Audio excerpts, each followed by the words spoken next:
प्रधानमंत्री नरेंद्र मोदी वाराणसी दौरे के दूसरे दिन आज स्वरवेद महामंदिर का करेंगे उद्घाटन। 19,000 करोड़ रुपए से ज्यादा लागत की 37 विकास परियोजनाओं का करेंगे लोकार्पण और शिलान्यास। एक नई वाराणसी नई दिल्ली वंदे भारत एक्सप्रेस को भी दिखाएंगे हरी झंडी। लोकसभा में ब्रिटिश काल के आपराधिक विधेयक की जगह लाए गए 3 नए विधेयकों को पारित कराने के लिए चर्चा होगी आज। राज्यसभा में जम्मू कश्मीर पुनर्गठन से जुड़े दूसरे संशोधन बिल को पारित कराने के लिए होगी चर्चा।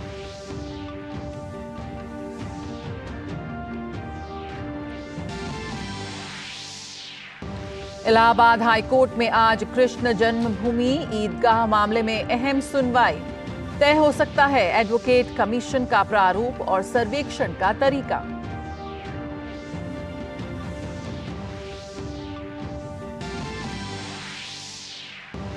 तमिलनाडु में भारी बारिश के कारण सामान्य जनजीवन अस्त व्यस्त। कई जिलों में स्कूल, कॉलेज और दफ्तर आज बंद। बचाव और राहत के लिए पहुंची एनडीआरएफ की टीम।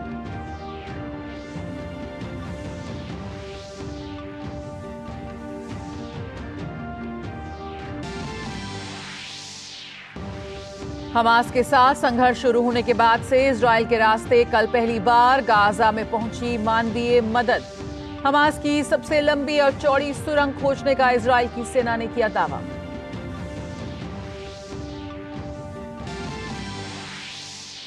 उत्तर कोरिया ने 12 घंटे के भीतर दूसरी बार दागी बैलिस्टिक मिसाइल। दक्षिण कोरिया में अमेरिकी नाभिकीय पनडुब्बी के आने की निंदा। जापान के प्रधानमंत्री ने राष्ट्रीय सुरक्षा परिषद की बुलाई बैठक।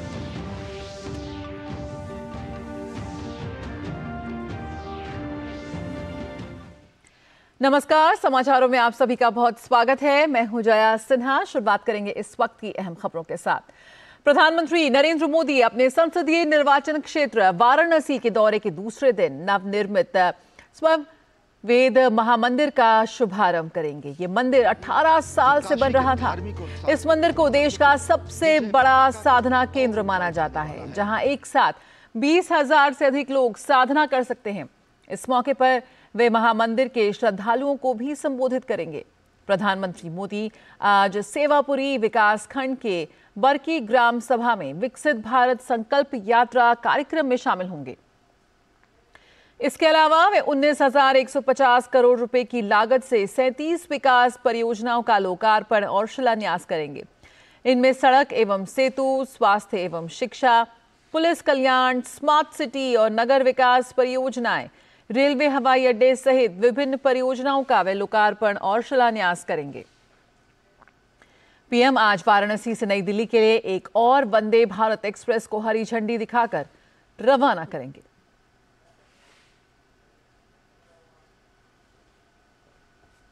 और प्रधानमंत्री नरेंद्र मोदी आज वाराणसी में स्वरवेद महामंदिर धाम जाएंगे। प्रधानमंत्री यहां पर विहंगम योग के 98वें वार्षिकोत्सव को भी संबोधित करेंगे। वाराणसी का स्वरवेद मंदिर दुनिया का सबसे बड़ा मेडिटेशन सेंटर है। क्या है स्वरवेद महामंदिर की विशेषता? जानने के लिए हमारे संवाददाता अजय मिश्र ने 18 वर्षों से बन रहे इस ध्यान केंद्र का जायजा लिया।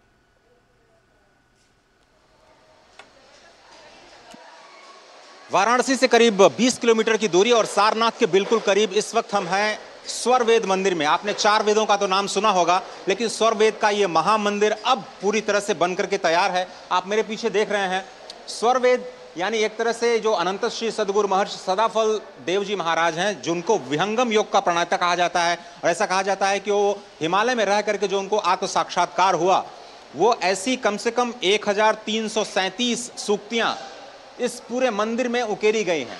और ये उनका अपना ब्रह्म ज्ञान है, जिन्होंने बहुत ही सहज तरीके से इस योग को दिखाया है। सत्य असत्य से अलग है, सो पर सत्य स्वरूप अकथ अलौकिक तत्व है, अज अनादि वर रूप। बहुत ही सरल भाषा में सरल शब्दों को जो आध्यात्मिक चेतना है वो कैसे आम लोगों तक पहुंच पाए, ये एक बहुत बड़ी उपलब्धि के रूप में देखा जा सकता है। 20,000 से ज्यादा लोग दुनिया के इस सबसे बड़े मेडिटेशन सेंटर में अपने योग और ध्यान का लाभ उठा सकते हैं। और इस वक्त आप जो देख रहे हैं काम चल रहा है, इसलिए दिखाना जरूरी है क्योंकि पिछले 18 वर्षों से ये लगातार काम चल रहा है।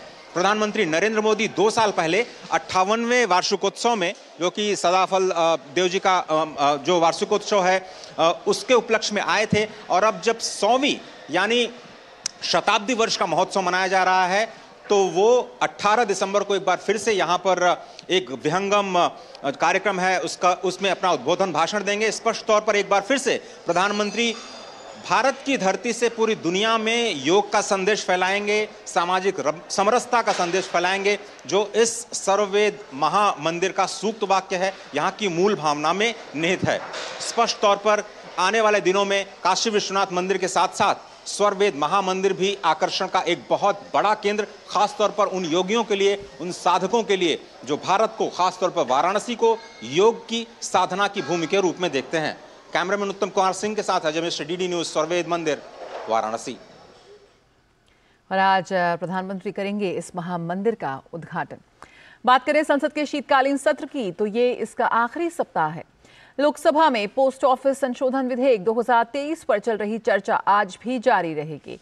इसके अलावा गृह मंत्री अमित शाह आईपीसी और सीआरपीसी की जगह लेने वाले भारतीय न्याय द्वितीय संहिता 2023, भारतीय नागरिक सुरक्षा द्वितीय संहिता 2023 और भारतीय साक्ष्य द्वितीय विधेयक 2023 को चर्चा और पारित करने का प्रस्ताव करेंगे। तीनों विधेयकों पर सदन में एक साथ चर्चा होगी। वहीं राज्यसभा में गृह मंत्री जम्मू और कश्मीर पुनर्गठन दूसरा संशोधन विधेयक 2023 और केंद्र शासित क्षेत्र सरकार संशोधन विधेयक 2023 को चर्चा के बाद पारित करने का प्रस्ताव करेंगे। इन विधेयकों के पारित होने से जम्मू कश्मीर विधानसभा और पुडुचेरी विधानसभा में भी 33% महिला आरक्षण लागू हो सकेगा। लोकसभा पहले ही इन दोनों विधेयकों को पारित कर चुकी है। इसके बाद वित्त मंत्री निर्मला सीतारमण विनियोग विधेयक संख्या 3 2023 और विनियोग विधेयक संख्या 4 2023 को चर्चा के बाद लोकसभा वापस भेजने का प्रस्ताव रखेंगी।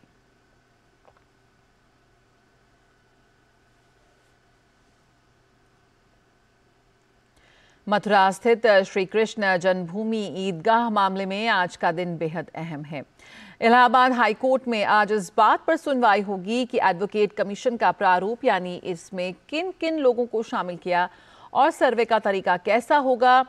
पिछली सुनवाई में हाई कोर्ट ने सर्वेक्षण के लिए एडवोकेट कमीशन की मंजूरी दी थी।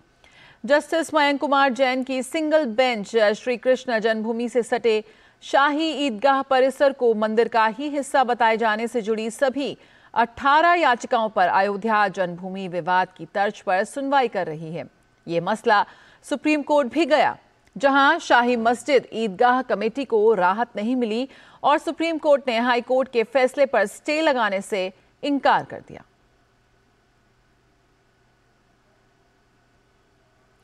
तमिलनाडु में भारी बारिश की वजह से कई जिलों में जल भराव की समस्या खड़ी हो गई है।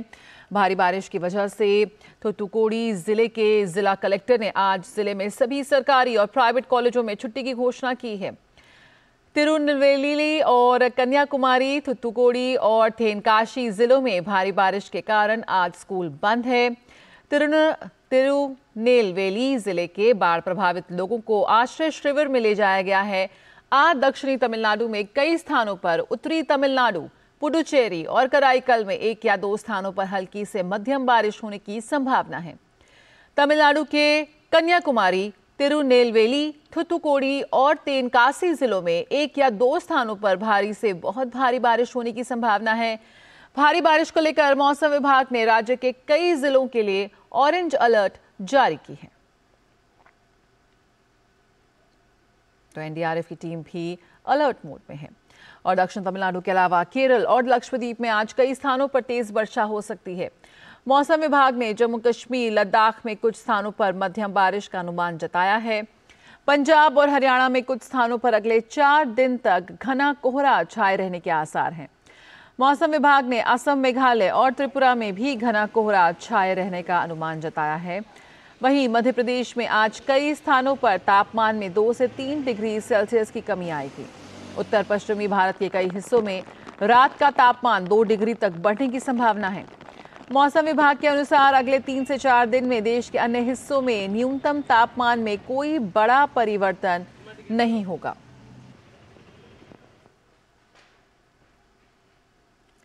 और अयोध्या में राम जी का भव्य मंदिर बनकर तैयार हो रहा है।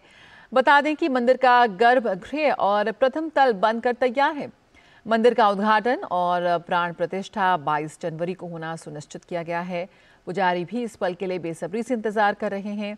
अयोध्या वासियों समेत पूरा देश रामलला के दर्शन के लिए इंतजार कर रहा है। उत्तर प्रदेश के अयोध्या में बन रहे भव्य राम मंदिर में अगले साल 22 जनवरी को रामलला विराजमान होंगे। इसके लिए पूरे अयोध्या में जोर शोर से तैयारियां की जा रही हैं।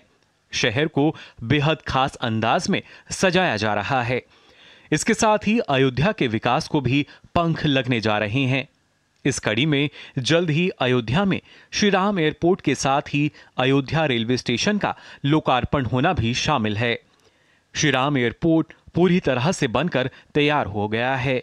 6500 वर्ग मीटर क्षेत्रफल में फैले इस एयरपोर्ट का रनवे 2200 मीटर का है। जानकारी के मुताबिक इस एयरपोर्ट से प्रति घंटे 2 से 3 प्लेन उड़ान भर सकेंगे। साथ ही बोइंग 373, एयरबस 319 और एयरबस 320 भी यहां लैंड कर पाएंगे। 30 दिसंबर को पहली inaugural flight Shri Ram airport पहुंचेगी और 6 जनवरी से व्यावसायिक उड़ानों को यहां से संचालित किए जाने की योजना है। हम लोग का सब काम कंप्लीट हो चुका है और डीजीसी का भी परमिशन मिल गया है और इसके दृष्टिगत एयरपोर्ट का संचालन 30 दिसंबर को इनॉग्रल फ्लाइट आएगी और उसके बाद दिल्ली से, और उसके बाद 6 जनवरी को 6 जनवरी हमारा कमर्शियल फ्लाइट स्टार्ट होगी दिल्ली के लिए, और उसके बाद फिर अहमदाबाद के लिए फ्लाइट वीक में 3 डेज का ये बात चल रही है, तो ये भी फाइनल स्टेज में है और भी डेस्टिनेशन है, उसके बारे में आगे आपको बताया जाएगा। अयोध्या के एयरपोर्ट, अयोध्या के रेलवे स्टेशन जो अपने आप में इस देश के अंदर सबसे सुंदर स्टेशन कहा जाएगा, उसका भी लोकार्पण होगा। और भी बहुत सारी योजनाएं जो चल रही हैं अयोध्या के अंदर, उनका भी लोकार्पण होने वाला है। निश्चित रूप से हम सब लोग सौभाग्यशाली हैं, आज अयोध्या विशिष्ट रेल नगरी बन रही है और माननीय प्रधानमंत्री नरेंद्र भाई मोदी जी और माननीय मुख्यमंत्री योगी आदित्यनाथ जी के नेतृत्व में आज अयोध्या अपनी सांस्कृतिक और धार्मिक पहचान के साथ साथ पर्यटन के उद्योग के रूप में भी इसको डेवलप करने का काम किया जा रहा है। निश्चित रूप से इसके माध्यम से इस क्षेत्र की आर्थिक प्रगति भी होगी और यहाँ के निवासियों को, अयोध्या वासियों को, पूज्य संत महंतों को, सबको उसका लाभ मिलेगा। धर्मनगरी अयोध्या में श्री राम एयरपोर्ट के साथ साथ अत्याधुनिक सुविधाओं से लैस अयोध्या रेलवे स्टेशन को कुछ इस तरह से डिजाइन किया गया है कि यहां पहुंचने वाले यात्रियों को धर्मनगरी अयोध्या में प्रवेश करने पर एक अनूठा एहसास हो। बाराबंकी, अयोध्या, शाहगंज, जाफराबाद रेलखंड का दोहरीकरण कार्य हो रहा है। इसके अलावा स्टेशनों पर प्लेटफॉर्म बढ़ाने, ओवरब्रिज बनाने आदि का कार्य भी चल रहा है। रेलवे स्टेशन के डिजाइन को मंदिर की तर्ज पर तैयार किया गया है। अधिकारियों का कहना है कि इन तमाम कार्यों के पूरा हो जाने के बाद यात्रियों के लिए प्लेटफॉर्म से लेकर ट्रेन तक सहूलियत काफी बढ़ जाएगी। रेल यात्रियों ने भी रेलवे ट्रैक बढ़ने और स्टेशन के हाईटेक होने पर अपनी खुशी जाहिर की है। बाराबंकी स्टेशन पे यार्ड का आधुनिकीकरण चल रहा है, साथ साथ बाराबंकी अयोध्या रेलखंड का दोहरीकरण चल रहा है। अभी तक इकहरी लाइन थी, अब वो डबल लाइन हो रही है, तो डबल लाइन सेक्शन होने की वजह से काफ़ी रेल पथ पर कार्य चल रहा है, जिसकी वजह से काफ़ी गाड़ियां बाराबंकी स्टेशन पर रद्द हैं तथा विभिन्न डाइवर्टेड रूट से चलाई जा रही हैं। निश्चित रूप से इस कारण से यात्रियों को परेशानी तो हो रही है वर्तमान में, लेकिन ये कुछ दिनों की बात है। एक बार ये निर्माण कार्य पूरा हो गया तो उसके बाद बाराबंकी से अयोध्या डबल लाइन होने से निश्चित रूप से गाड़ियां भी बढ़ेंगी तथा गाड़ियां यहाँ से का जो परिचालन समय है वो भी काफ़ी कम लगेगा, जिससे यात्रियों को आगे अच्छी सहूलियत मिलेगी। आने वाले दिनों के लिए ये जो कार्य हो रहा है बहुत ही सराहनीय कार्य हो रहा है। अयोध्या रूट पर और लखनऊ रूट पर जो है कार्य चल रहा है, बहुत तेज़ी से चल रहा है, मगर ये आने वाले दिनों में इससे हमें बहुत सहूलियत मिलने वाली है और ये हो जाने से अयोध्या जाने के लिए जो ट्रेनें हैं वो और उसमें बढ़ोतरी होगी और दर्शन करने में काफ़ी सहूलियत मिलेगी। राम मंदिर के निर्माण का कार्य तेजी से चल रहा है। बिल्कुल, तो तेजी से चल रहा है रामलला के मंदिर का कार्य और साथ ही साथ जो पूरे इलाके का विकास हो रहा है उसकी भी एक झलक हमने यहाँ पे देखी। और आइए अब बात करते हैं विकसित भारत संकल्प यात्रा की।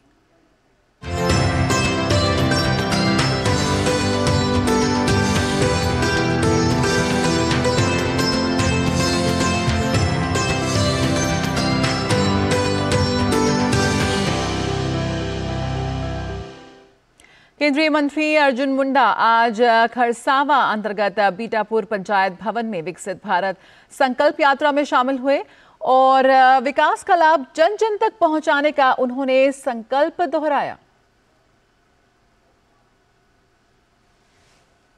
सरायकेला खरसावा के बीटापुर पंचायत में विकसित भारत संकल्प यात्रा का कारवा पहुंचने से ग्रामीणों को दोहरी खुशी मिली। जनजातीय मामलों के केंद्रीय मंत्री अर्जुन मुंडा को अपने बीच पाकर वो फूले नहीं समा रहे थे। इस दौरान मोदी जी की गारंटी वाले विकास रथ से स्थानीय लोगों को केंद्र प्रायोजित योजनाओं की जानकारी दी गई। इस दौरान सबों ने वर्ष 2047 तक देश को विकसित और आत्मनिर्भर बनाने का संकल्प लिया। का सम्मान करेंगे। मौके पर केंद्रीय मंत्री अर्जुन मुंडा ने विकास योजनाओं का लाभ घर और जन जन तक पहुंचाने की प्रतिबद्धता दोहराई और लोगों को केंद्र प्रायोजित योजनाओं का लाभ लेने के लिए प्रेरित किया।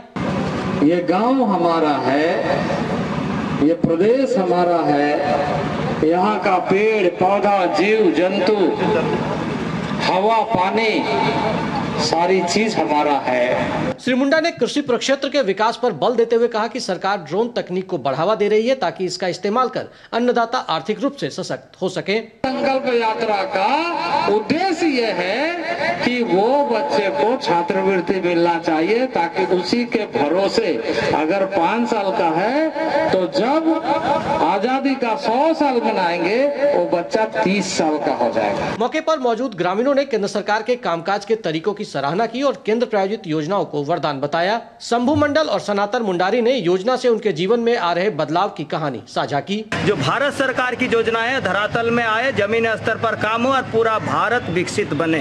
पीएम किसान सम्मान निधि से अभी तक बहुत ही मैंने लाभ मिला है और उसके जरिए मैं अच्छा से आमदनी कर पा रहा हूँ। मौके पर उज्ज्वला योजना की लाभुक रीता मुखी और प्रधानमंत्री आवास योजना की लाभुक बेबी ने बताया कि इन योजनाओं से उनके जीवन में सुखद बदलाव आया है।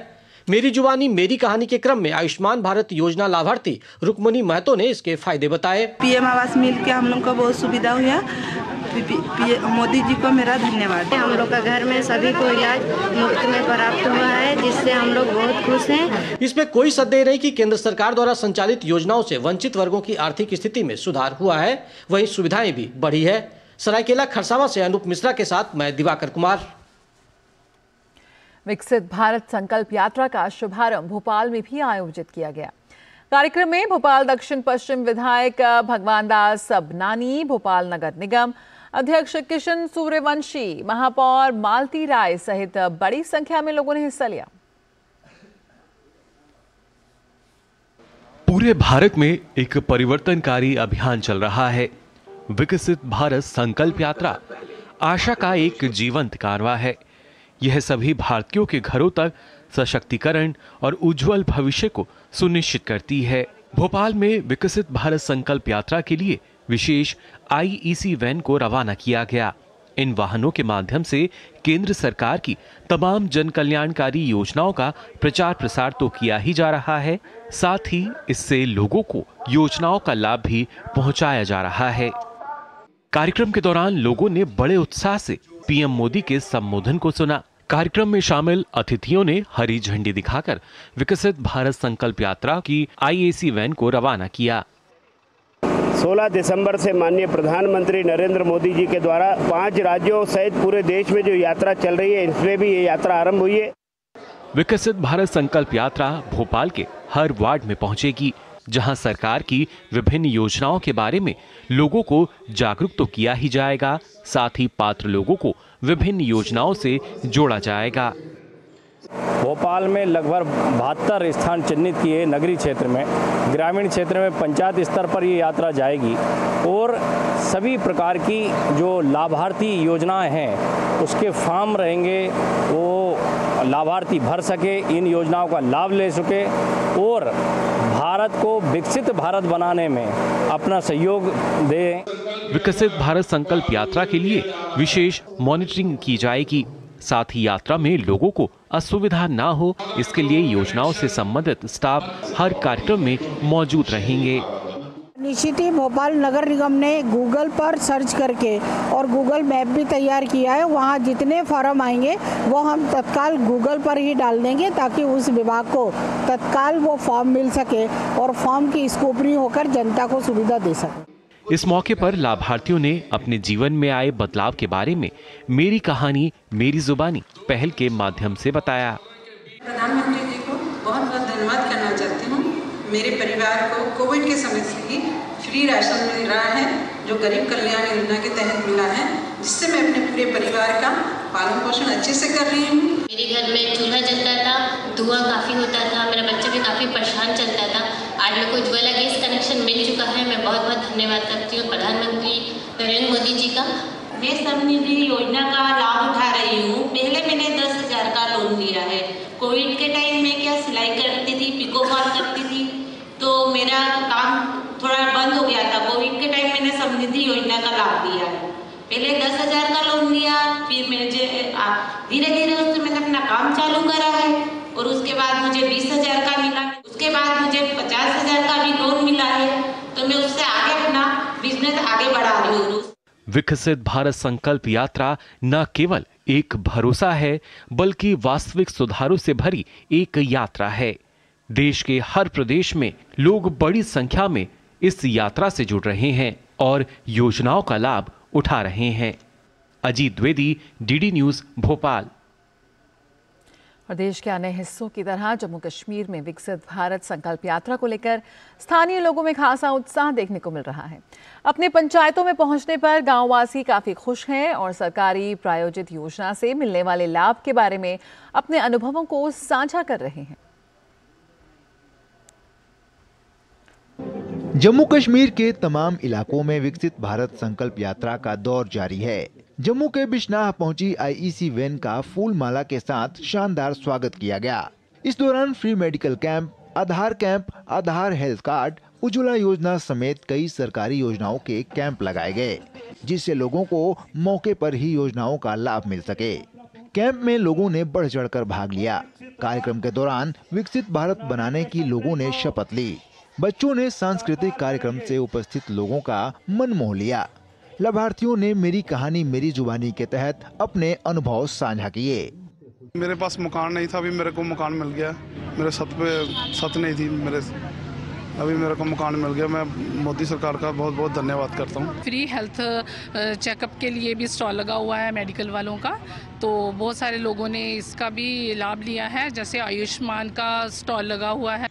वहीं रामबन जिले के बनिहाल में भी विकसित भारत संकल्प यात्रा पहुंची, जहां उसका भव्य स्वागत किया गया। कार्यक्रम के दौरान लोगों को विकसित भारत की शपथ दिलाई गई। लोगों को तमाम सरकारी योजनाओं के बारे में जानकारी दी गई। मेरी कहानी मेरी जुबानी कार्यक्रम के तहत लाभार्थियों ने अपने अनुभव भी साझा किए। मेन मकसद ये है तरक्की याफ्ता जो हमने तहत करना है, संकल्प लेना है कि हमने हमारा जो तरक्की याफ्ता मुल्क बनेगा फ्यूचर में। इसमें मेन एम एक्टिविटी ये था कि हमारे सेंट्रल और वेलफेयर स्कीम्स के बारे में जो इन्फॉर्मेशन देनी थी कि क्या आया ये स्कीम जो है ये इम्प्लीमेंट लोगों को हो रही है और सैचुरेशन इसका है 100%। The government of India with participation of states and union territories is actively engaged in a mission of saturation through its flagship schemes for providing basic amenities like sanitation facilities, essential financial services, access to LPG connections, housing for the poor. Samba जिले के हरमिंदर पंचायत पहुंची विकसित भारत संकल्प यात्रा के दौरान लोगों का उत्साह देखते ही बनता था। समाज के तमाम वर्गों के लोगों ने यात्रा में हिस्सा लिया। स्थानीय सरपंच के साथ ही डीडीसी सदस्य कार्यक्रम में मौजूद थे। लोगों ने विकसित भारत बनाने की शपथ ली, तो मेरी कहानी मेरी जुबानी कार्यक्रम के तहत लाभार्थियों ने अपने अनुभव साझा किए। जब मुझे फर्स्ट प्रेगनेंसी हुई तो मैं अपने आंगनवाड़ी सेंटर में गई अपना नाम रजिस्टर करवाने, जिसमें मेरी आंगनवाड़ी वर्कर ने मेरे को PMMVY स्कीम के बारे में अवेयर करवाया। फिर मैंने अपने फॉर्म सबमिट किया, जिससे मुझे टोटल 3 इंस्टॉलमेंट में 5,000 का फ़ायदा हुआ। पहले हमारे पास पैसे नहीं होते थे, हम नहीं खाद ले पाते थे, नहीं कुछ टाइम की खेती बाड़ी कर पाते थे। अब से जब हमारे अकाउंट में 1 साल से 6,000 रुपये आ रहा है, हम अच्छे ढंग से खेती बाड़ी कर रहे हैं। मुझे एक्चुअली स्टोन की प्रॉब्लम थी, तो मैंने ऑपरेट करवाना था। तो मैं इतना, हम मिडिल क्लास फैमिली से बिलोंग करते हैं, तो इतना नहीं था कि मैं इतने सारे पैसे अफोर्ड कर सकती। तो प्रधानमंत्री मोदी जी ने ये जो आयुष्मान की सुविधा हमें दी है, इससे बढ़कर मैं समझती हूँ कि और कोई भी सुविधा नहीं है। ये हमारे लिए एक गॉड गिफ्ट है। तो मैं प्रधानमंत्री जी का तहे दिल से शुक्रिया अदा करती हूँ। केंद्र सरकार द्वारा 2047 तक देश को विकसित करने के लक्ष्य के साथ विकसित भारत संकल्प यात्रा शुरू की गई है। Bureau report, DD news. तो देश के कोने कोने में पहुंच रही है ये विकसित भारत की संकल्प यात्रा। और इसी के साथ इस बुलेटिन में इतना ही, लेकिन खबरों का सिलसिला जारी रहेगा। आप बने रहिए डीडी न्यूज के साथ। नमस्कार।